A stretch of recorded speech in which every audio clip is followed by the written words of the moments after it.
Hello everyone, thank you for checking out my app that I created that is called Scrivix. Scrivix, as you can see on the screen, super ultra low latency local network connection between your iPad and your Mac. It allows you to annotate and write all over your screen, whether you just have a screen up, a worksheet, a PDF, a keynote presentation, a PowerPoint presentation, whatever it may be, you can write all over it in front of your class as you're walking around the room without being tied to your desk. It's completely local, secure. I don't collect any data whatsoever. So your school or business knows that all of your privacy needs are going to be met. 2 steps to get this up and running. The first step here, go to the App Store and download the Scrivix Remote from the Apple iPad area. You can't download it from an iPhone, it's iPad only. And for the Mac version, if you go to scrivix.us, blue download button, downloads it right to your computer. You can open up there, you can drop it into your applications folder if you like. You can put it wherever you want. It's gonna open up and it's gonna show you a passcode, which I'll show you in just a second. So when you open up Scrivix, this is gonna come up. It's gonna give you a random 4-digit pairing passcode that you have to put in your iPad. And once you do that, your computer and your iPad will be connected and this little welcome screen will disappear. You can also test out all the tools in iPad only mode. It's if you want to maybe AirPlay your device over TV, or maybe you have connected with the HDMI cable, you can do that too. But I'm going to dive right into connecting with my Mac. Again, the nice thing also that I've built into this is the Bonjour Discovery Broadcasting, which allows you just to tap your computer right from the list of available servers. And when I do that, there's my screen right on my iPad as you can see it right now. The nice thing that I'm thrilled about is this is all 100% live. So if I move my mouse around, I can see it. If I click on different things, if I move things around, everything is live on your iPad. It's not taking a screenshot. You're writing over it as it is, which I think is great because if you're going through slides and you need to keep something up on the screen the entire time, it's not like you have to shut down a screenshot and then do another one. So that's what I'm thrilled about. Looking at the toolbar on the top, we'll get the little camera in just a second. Of course, the disconnect is in the top right corner.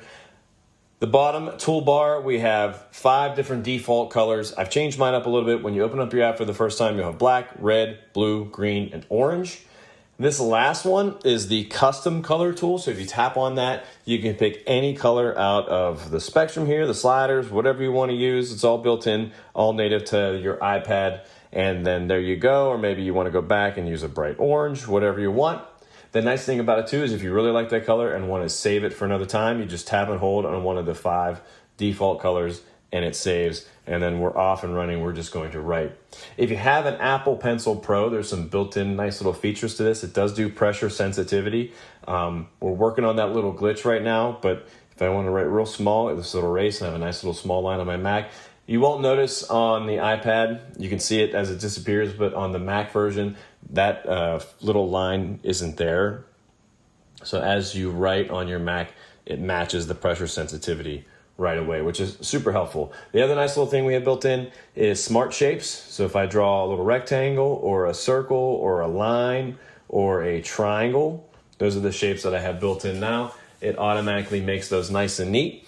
And if I go to a little water droplet here, that's the fill tool. I can just fill those in. And if I have my Apple Pencil Pro, I can just squeeze the barrel and my color options will come up and I can pick whatever color I want. I can go back and change that one to red. It's pretty nice. If I double tap on my Apple Pencil Pro, it'll go back to brush mode and I can continue writing.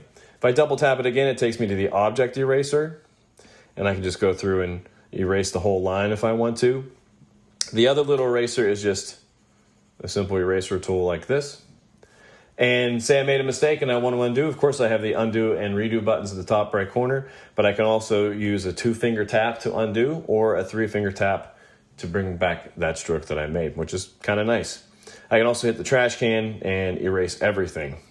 I also have a little laser tool point built in, so I can make a little circle here. Let's check this out. Hey, if you need to download the app, you can go right there and it fades away after a second or so. My favorite part of this entire app is the Mac control feature, the computer control feature. As I move and hover my Apple Pencil around the screen here. I can move my mouse around. I can tap on Windows. I can tap here, and it'll all the desktop will show up. I could tap again, and everything will come back. I can double tap on a folder or a file, and it will open up. So that's what it looks like when you download the Scrivix Mac app. I can close it, or if I long press, I get a right-click menu. Last but not least, what I want to show you here is I have some overlays. So if you just want a plain white background, you can do that and write all over the background if you like. And of course, you can use the slider to change up your default brush tool if you want. I also, if you press and hold, you go white background. You can choose a black background. If you press and hold again, they also have graph paper built in. So if you're doing some math stuff or some graphing, you can use the graph paper. Or maybe you're in English class and want to write, you have some lined paper. And then finally, if you have maybe a map or some kind of diagram that you want to write over and it's saved into your iPad photo library, you can just choose photo and put it right into your canvas here, and you're off and running.